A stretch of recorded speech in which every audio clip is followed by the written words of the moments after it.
Good afternoon mga Inday! Welcome to my vlog. For today's video, tayo po ay magluluto ng ginataang langka. Ayan po, mayroon po akong nabiling langka sa Balintawak at tatanggalan lang po natin ng subok. Ano ba yan sa Tagalog yung subok na yan? Yung subok po sa amin kasi sa Bisaya, yun yung nasa gitna, yung mapakla. Ayan po, tatanggalin lang po natin at hihiwain lang po natin ng medyo maninipis para mabilis po siyang malata. Ayan po.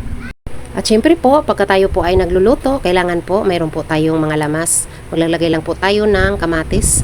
Tatanggalan lang po natin ng buto. Ayan po. Maglalagay rin po ako ng sibuyas. Ayan po.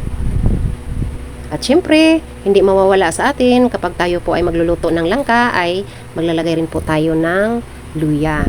Hiwain lang po natin siya ng maninipis. Ayan po.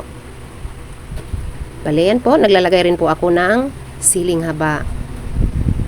Ayan po, nahugasan na po yung langka at ilalagay lang po natin yung pangalawang piga ng gata. Bali, yan po ay nagyayelo dahil po nilagay ko po yan sa freezer. Pero okay lang po yan dahil malulusaw naman po yan. At syempre, ilalagay ko na rin po yung luya, kamatis at saka sibuyas. At isasabay ko na rin po paglagay yung siling haba. Para sa ganun po ay madurog po para medyo maanghang. Ayan, isasalang na po natin sa kalan yung ating ginataang langka. Ayan po, palalambutin lang po natin. Ayan po, medyo malambot na po yan dahil ilang minuto na po yung nakasalang. Lalagyan lang po natin ng pangpalasa, lagyan lang po natin ng asin. Ayan po, medyo durog-durogin lang po natin ng bahagya.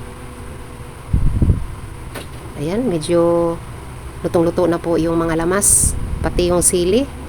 Sigurado po, medyo maanghang po ng konti yan.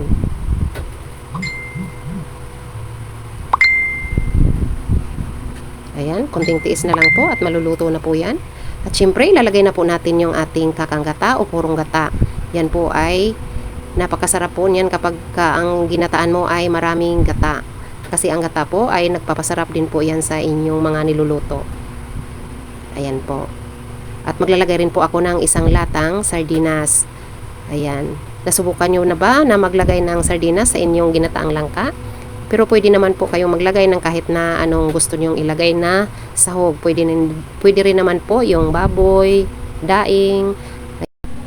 Ayan, tikman lang po natin kung tama lang yung timpla. Ayan, medyo matabang. Maglalagay lang po ako ng kaunting asin at saka pamintang durog at konting bitchin. Yan po ang aking pangpalasa, yung bitchin.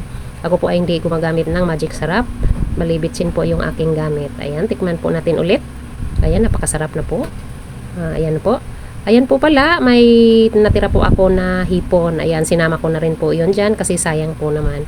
Ayan. Ayan po, luto na po yung aking ginataang langka. Ayan po.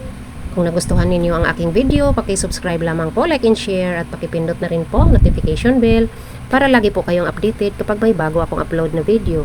Yun lamang po. Maraming salamat. Bye. God bless.